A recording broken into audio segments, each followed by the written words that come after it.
Hello friends, நீங்கள் பார்த்துட்ருக்கிறது green YouTube channel. உள்ளதே உள்ளபடி சொல்ல வந்தால் நான் உங்கள் சுஜிதா. இன்றைக்கி வெயிட் செக் பண்ணேன். ஸோ நேற்று நம்ம சாப்பிட்ட சாப்பாட்டுக்கு இன்றைக்கி ரீசனபிளான வெயிட் தான் இன்க்ரீஸ் ஆகிருக்கு. ஸோ அதனால் நான் கவலைப்படல. 53.35 தான் இருந்துச்சு. ஸோ ஹாப்பி தான், ஒன்றும் பிரச்சனை இல்லை. அண்ட் இந்த 5 days பேலன்ஸ் இருக்கிற 5 daysமே நான் ரைஸ் எடுத்துக்க போகிறதில்ல, ரொம்ப ஸ்ட்ரிக்டாக ஃபாலோ பண்ண போகிறேன். எனக்கு விசிபிளாக நான் என்னோடய ஃபுட்டில் கான்சன்ட்ரேட் பண்ணுறனால பார்க்குறதுக்கு நல்லாவே லீனாக தெரியுது. பட் வெயிட் பார்த்திங்கன்னா நம்ம ஆரம்பித்த வெயிட் இதுக்கும் ரொம்ப டிஃப்ரென்ஸ்லாம் கிடையாது. ஸோ நான் இவ்வளோ நாள் கஷ்டப்பட்டு உழைச்சதுக்கு கண்டிப்பாக அந்த 5 days நல்லாவே வெயிட் குறைஞ்சிரும். ஸோ அந்த கான்ஃபிடென்ட்டோடு நான் அதை கண்டினியூ பண்ணுறேன். இன்றைக்கி மார்னிங் எழுந்தோடனே கொஞ்சம் நல்லாவே பண்ணணும்னு நினச்சேன். ஏன்னா குழந்தைங்க பன்னீர் பட்டர் மசாலா ரொம்ப நாளாக ஸ்கூலுக்கு கேட்டுட்ருக்காங்க. அதனால் சப்பாத்தியும் பன்னீர் பட்டர் மசாலாவும் சிரமப்படாமல் செஞ்சுட்டேன். பன்னீர் எனக்கு கொஞ்சம் எடுத்து வச்சுருக்கேன். ஸோ நாளைக்கு டிஷ்ஷஸ் செய்யும்போது உங்களுக்கு செஞ்சு காட்டுறேன் என்ன செய்கிறேன் அப்படின்னு சொல்லிட்டு. நல்லா டேஸ்டியாக வந்துருந்துச்சு. ஃபுல்லாக அவங்களுக்கே கட்டியாச்சு. மார்னிங் சாப்பாடும் சாம்பாரும் வச்சு கொடுத்துட்டேன். இன்றைக்கி லன்ச் மெனு சாம்பார், நல்லா முள்ளங்கி சாம்பார் ரொம்ப நாள் கழித்து நல்லா டேஸ்டியாக பண்ணியிருந்தேன். பொறுமையாக பண்ணாலே எல்லா சமையலும் நல்லா இருக்கும்ல. ஹரிபரியாக பண்ணால் எனக்கு மேக்ஸிமம் நல்லா வராது. உருளைக்கிழங்கு ஃப்ரை பண்ணிட்டேன். இது நம்மளுக்கு கிடையாது, குழந்தைங்க நல்லா ஈவினிங் வந்ததுக்கப்புறமும் கேட்பாங்கன்றனால கொஞ்சம் எக்ஸ்ட்ராவும் பண்ணிட்டேன். சப்பாத்தி எல்லாருக்குமே ஆயில் போட்டு செஞ்சேன். பட் எனக்கு ஸ்கூலுக்கு பசங்களாம் போனதுக்கப்புறம் ஒரு 2 சப்பாத்தி போட்டுக்கிட்டேன். 2 சப்பாத்தியில் 1 இப்போ சாப்பிட்டுக்கலாம். இடையில பசிச்சுதுன்னா ஒரு சப்பாத்தி எடுத்துப்பேன்.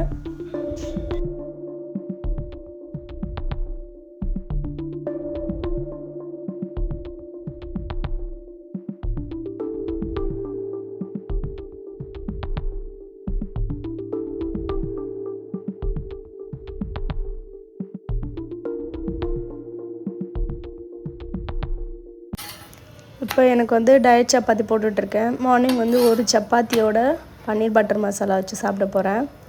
அண்ட் கொஞ்சம் எக்ஸ்ட்ரா ஃபில்லிங்காக இருக்கணுன்றதுக்காக ஒரு ½ ஆப்பிள் எடுத்திருக்கேன். பன்னீர் பட்டர் மசாலா நம்ம அதில் ஜீனி நம்ம சேர்ப்போம் இல்லையா, சர்க்கரை சேர்த்து தானே செய்வோம். அதனால் அந்த பன்னீர் மட்டும் எடுத்திருக்கேன், கிரேவி அவ்வளோவா எடுத்துக்கல. ஹாய், இப்போ என்ன சாப்பிட போகிறோம் அப்படின்ட்டு உங்களுக்கு காட்டுறேன். இன்றைக்கி என் பிளேட்டை மாற்றிட்டேன். டெய்லியும் ஒரே பிளேட்டில் சாப்பிட்டு போர் அடிச்சிட்டுனால வேறு பிளேட் எடுத்துருக்கேன். ½ வீட்டுன்னு சொல்லுவாங்கள்ல, அரைங்குறையமாக அரைச்ச மாதிரி இருக்கும். ஸோ அதுதான் இன்றைக்கி பண்ணியிருக்கேன். எப்படி வருதுன்னு எனக்கு தெரியாது. ஃபஸ்ட் டைம் வீட்டில் ட்ரை பண்ணியிருக்கேன். நார்மலாக பாயில் பண்ணி எடுத்துருவேன். பட் இந்த தடவை குக்கரில் போட்டேன். ஏன்னா அந்த சிகப்பு அரிசிலாம் வேக வச்சு சாப்பிட்றது கொஞ்சம் கஷ்டமாக இருந்தது. குக்கரில் ஒன்ஸ் போடும்போது ஈஸியாக இருந்துச்சு. அதனால் இன்றைக்கி கோதுமை ரவை ரைஸை எடுத்துக்க போகிறேன். மற்றது நம்ம ரெகுலராக என்ன சாப்பிடுவோமோ அதை எடுத்துக்க போகிறேன். ஓகே, எப்படி வந்திருக்குன்னு பார்ப்போம் வாங்க.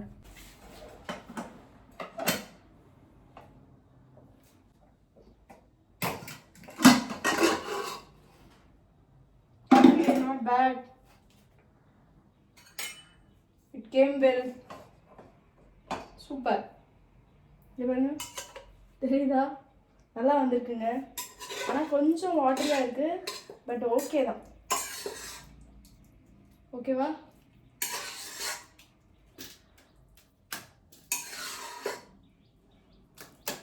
நமக்கு இப்போதைக்கு தேவையானதை எடுத்துக்குவோம்.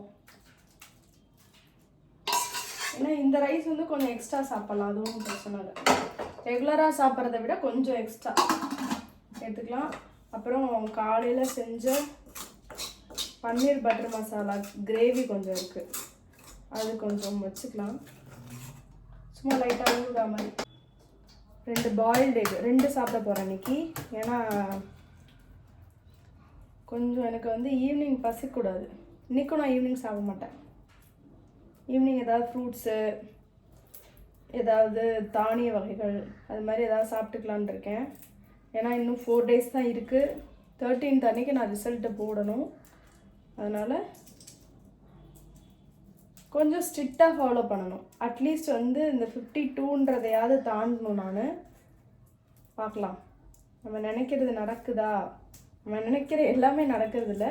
அதனால் இதுவாவது நடக்குதான்னு பார்ப்போம்.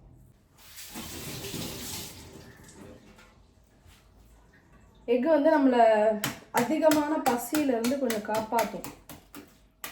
அதிகமாக பசி எடுக்காது. ஒரு நாளைக்கு அட்லீஸ்ட் ஒரு 2 எக்காவது எடுத்துக்கலாம். 2 எக்கு ஓகே தான், அதுக்கு மேலே எடுக்க வேண்டாம். கண்ணு வீங்கி இருக்குல்ல, வீங்குது வீங்குது வீங்குது, கண்ணு வீங்குது, கண்ணு வேர்க்குது. பா ஓகே பாருங்க என் பிளேட்டு. 2 பாயில்டு எக்கு, கொஞ்சமாக வந்து பன்னீர் பட்டர் மசாலா பண்ணது, கோதுமை ரைஸு, சாம்பார் கொஞ்சம் ஊற்றிக்கிறேன். சாம்பாரில் உள்ள காய்கறி நிறைய எடுத்துக்கலாம். இதுதான் என்னுடைய பிளேட். உப்பு போடல ஆக்சுவலாக, ஏன்னா உப்பு அதிகமாக ஆகிடும்ன்றனால. சூப்பராக இருக்கு, நல்லா இருக்குப்பா நிஜமா. நான் என்னமோ நினச்சேன், சூப்பராக இருக்கு. உப்பு போடாது நல்லது.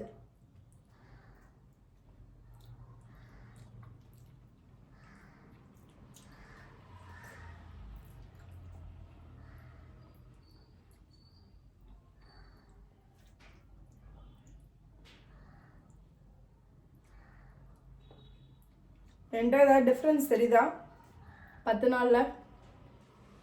தெரிஞ்சால் உங்கள்கிட்ட டிஃப்ரென்ஸ் தெரியுதுன்னு சொல்லுங்கள், தெரியலன்னா தெரிலன்னு சொல்லிடுங்க. இப்போ வந்து சுரக்காய் எடுத்துருக்கேன். சுரக்காய் எடுத்துகிட்டு இதில் கொஞ்சமாக கேர்டு ஊற்றிக்கலாம். நான் எப்படி பண்ணுறேனோ அதே மாதிரி நீங்களும் வந்து இந்த ட்ரிங்க்கு குடிங்க. ஈவினிங் வந்து இப்போ 4:30 ஆயிடுச்சு. கொஞ்சமாக கேர்டு, அப்புறம் இதில் வந்து இஞ்சி, அப்புறம் சுரக்காய் போட்டாச்சா. இதை நல்லா கிரைண்ட் பண்ணி அப்படியே ராவாகவே குடிக்கணும். இது ஃபில்டர்லாம் பண்ணக்கூடாது.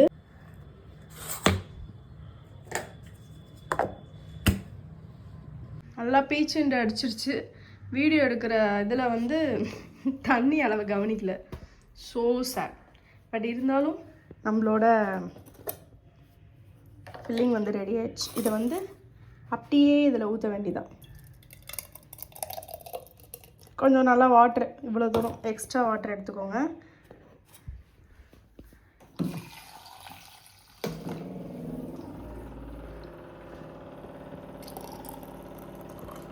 டன்னா, இதெல்லாம் நான் அப்புறமா தொடச்சிக்கிறேன்.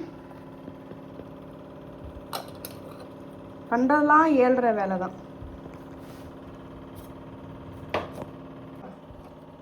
வாவ்,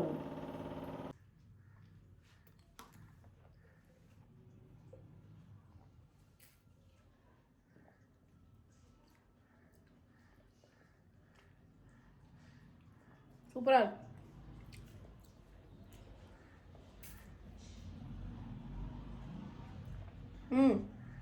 முக்கியமான விஷயம் வந்து இது நல்லா ஃபேட் லாஸ் ஆகும். கண்டிப்பாக ட்ரை பண்ணுங்கள். இதை நான் ரிலாக்ஸாக உட்காந்து ஃபோன் பேசிக்கிட்டே, ஃப்ரெண்டுகிட்ட பேசிக்கிட்டே குடிக்க போகிறேன். அண்ட் இது வந்து டேஸ்ட்டாக இருக்கும். ட்ரஸ்ட் மீ, கண்டிப்பாக அது டேஸ்ட்டாக இருக்கும். வெற்றிகரமாக 11th டே கம்ப்ளீட் பண்ணியாச்சு. நாளைக்கு என்ன வெயிட்னு சொல்லிட்டு நாளைக்கு காலையில் பார்க்கலாம். வீடியோ பார்த்து எல்லாருக்குமே ரொம்ப நன்றி. பாய், see you.